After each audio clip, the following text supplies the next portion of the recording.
మేము ఆనాడు మొట్టమొదటి ప్రాధాన్యతగా తెలంగాణ రాష్ట్రం ఏర్పడిన తర్వాత వ్యవసాయ రంగాన్ని తీసుకున్నాం. వ్యవసాయ రంగం, సాగునీటి రంగం. ఎందుకంటే నీళ్లు, నిధులు, నియామకాలను ఉద్యమ కాలంలో మేమే చెప్పినాం అధ్యక్ష.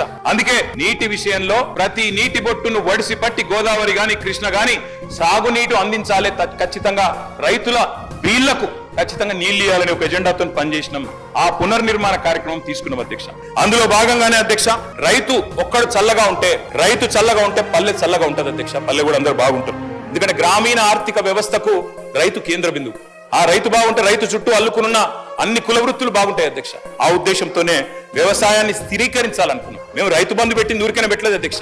మా ఉద్దేశం వ్యవసాయ స్థిరీకరణ, వ్యవసాయ స్టెబిలైజేషన్, అగ్రికల్చర్ స్టెబిలైజేషన్. ఆ కార్యక్రమంలోనే కొన్ని విప్లవాత్మకమైన కార్యక్రమాలు తీసుకున్నాం అధ్యక్ష. అందులో ముఖ్యమైన అధ్యక్ష 24 గంటల నిరంతర విద్యుత్. తెలంగాణ వచ్చినాడు అధ్యక్ష, కరెంటు లేదు. తర్వాత మీరు చూసినట్టయితే ఆనాడు దాదాపు పొద్దున 3